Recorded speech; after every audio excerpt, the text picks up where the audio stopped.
세대는 이제 받고 싶겠죠. 받고 싶은데 근데 연월이 빠졌던 거예요. 연월이 빠지면 이제 이걸 해야 된다라는 쪽에서는 이게 의사가 되게 확실한데 당연히 기부를 해야지라고 하는 반면에 이제 자녀들 같은 경우는 우리 어머니가 며느리를 뺀 거는 그렇게 좋은 취지로 얘기하면서도 사실은 줄만 별로 없으셨던 거다라고 이제 이렇게 얘기를 하거든요. 그래서 이게 하나라도 빠지면 안 됐어요. 그렇기 때문에 공정증서에 대한 위원을 하게 되면 공증인 사무실에 가셔가지고 공증인 이제 변호사님이나 계시거든요. 하면 요건을 딱 맞춰가지고 증서를 작성해 주세요. 필요성이 없어질 가능성이 없어요. 그렇기 때문에 공정증서에 대한 걸 하시면 좋고, 변호사로 이제 일을 하다 보면 저희 사무실에 오시는 분들이 기분 좋은 일로 오시는 분들이 거의 없으세요. 뭐 돈 싸움 하셔가지고 오시고, 뭐 그다음에 좀 범죄에 연루돼서 오시고, 아니면 범죄 피해를 당해서 오시고, 다 기분이 항상 안 좋으세요. 근데 유언공증하러 오시면 굉장히 싱글벙글 하시거든요. 왜냐하면 유언공증을 하면 유언 집행자가 한 명 지정이 돼야 돼요. 보통 이제 뭐 절세나 이런 부분들 때문에 할아버지 할머니가 손자 손녀한테 유언으로 이제 지혈한 유언으로 이제 상속을 해주는 경우가 많아요. 그러면 집행자는 보통 자기 아들 딸이 지정이 돼요. 그러면 이제 아들 딸은 이제 오셔가지고 내 아들한테 모든 재산을 다 주겠다고 지금 모징을 하는구나, 신이 난다, 뭐 해가지고 좀 싱글벙글 하시면서 오시는 경우가 많기 때문에, 이런 공증 같은 경우는 재산의 가액에 따라 조금 차이가 있는데, 재산 가액에 따라서 공증 비용 저희 공증 사무실이 아니라서 공증 다른 데 하시면 돼요. 이게 부동산 금액에 따라서 수수료가 정해져 있거든요. 그렇기 때문에 근처에 공증 사무실에 가셔서 편하게 하시면 될 것 같아요. 한도액도 있어요. 아무리 수십억 수백억이라도 한도액이 400만 원인가 이렇게 정해져 있기 때문에 그 이상은 좀 청구가 안 되거든요. 그래서 편하게 하시면 된다 이렇게 생각하시면 돼요. 예, 비밀증서 이건 더 어려워요. 비밀증서가 이게 굉장히 어렵기 때문에 이런 거 하시면, 이런 거 변호사 꼭 없이 그냥 하시잖아요. 거의 대부분 다 그냥 무효예요. 그래서 아무 의미가 없어지기 때문에 가급적 이런 거 하지 마세요. 그리고 증인 될 수 없는 자들이 있어요. 이게 보통 보면 이거예요. 유언받을 사람 가지고 자식들 다 앞에서 이 재산은 나한테 가고 저 재산은 나한테 가고 이렇게 유언을 했다고 쳐요. 근데 자식들은 증인이 될 수 없는 자들이에요. 그렇기 때문에 아무런 의미가 없어요.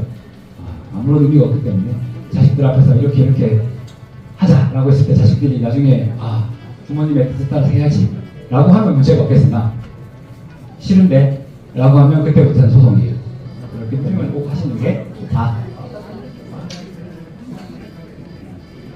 유언은 몇 살부터 가능할까요? 네, 거의 비슷해요. 법에 17세라고 되어 있거든요. 여러분들은 다 유언을 하실 수 있는 거예요. 유언을 저도 할 수 있어요. 여기 안 된 사람은 없을 것 같아요. 누구나 할 수 있으니까. 저도 저는 아직 미혼인데 결혼하지 않거든요. 결혼하지 않는데 결혼을 하면 유언을 한번 해볼까 싶은 생각도 가지고 있긴 해요. 그래서 유언을 해주는 것도 나쁘지 않다 라고 생각하시면 좋을 것 같아요. 유튜브는 꼭 한번 클릭해 주시고요. 내가 앞으로 살면 얼마나 더 살아요. 그런 말씀 아버지가 못됐어. 미안하다. 그러지 마세요. 그래서 이 전 재산을 사회에 기부하기로 했다. 이런 경우 있을 수 있겠죠. 내 전 재산을 기부한다. 약간 깜짝 놀랄 일이잖아요.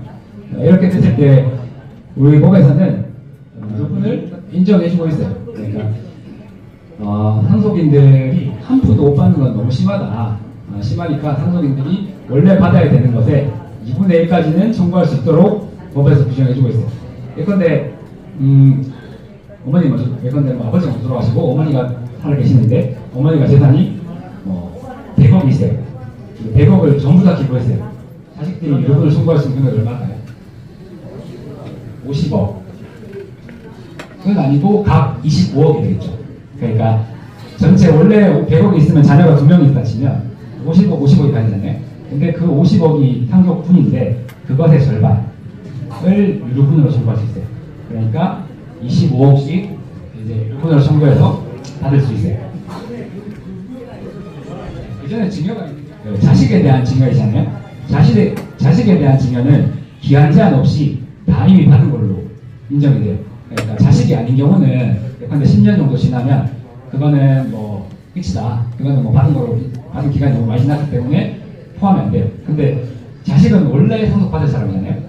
원래 상속받을 사람한테 준 거는 10년이 지났든 20년이 지났든 다 포함해서 10억을 받아야 되는데 그 전에 20억을 받았는 게 30년 전이에요. 그래도 이건 받았는 걸로 인정이 돼요. 그래서 제3자, 상속인이 아닌 사람 준 거는 기한 제한이 있어요. 근데 자식한테 준 거는 기한 제한 없이 다 포함돼요. 그래서 자식들이 상속 재산 가지고 분쟁이 일어났을 때는 그냥 뭐 네가 아버지한테 35년 전에 뭐 땅 한 개 받았잖아. 뭐 이런 거 다 넣습니다. 포함되고 그렇게 해서 합치면 돼요. 그 다음에 상속의 종류는 저희 50분까지죠. 맞죠? 네, 요거 단순 승인, 한정 승인, 상속 폭이 세 가지가 있어요. 단순 승인은 그냥 가만히 두시면 돼요. 내가 받은 재산이 많으면 받으면 돼요. 근데 한정 승인은 상속 재산이랑 빚이랑 조금 비슷한 것 같고 잘 모르겠어요. 잘 모르겠으면 한정 승인 하시면 돼요.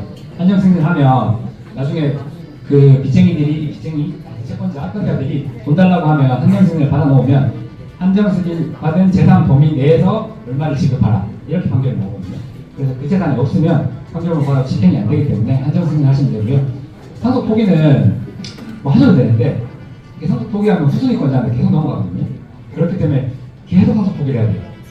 뭐 배우자밖에 없는데 배우자랑 뭐 직계 존속이 있다. 배우자 포기하면 직계 존속 안 되고 뭐 전부 다 가고 직계 존속도 포기하면 그 다음에 또 포기하면 삼촌 안 되고 이런 식으로 계속 가거든요.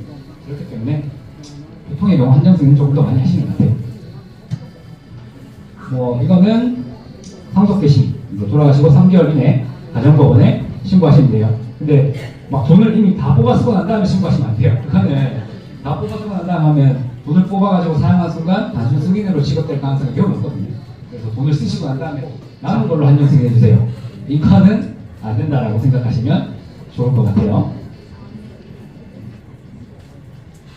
이거 이제 뭐 거의 마지막일 텐데 상속 포기를 미리 하는 경우가 있어요.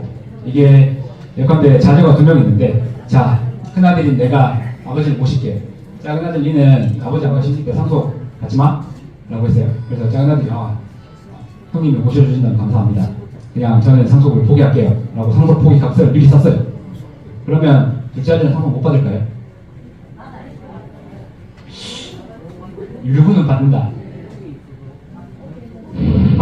상속재산 전부를 청구할 수 있어요. 왜냐하면 상속재산 분할 청구권은 부모님이 돌아가셨을 때 발생한 권리예요.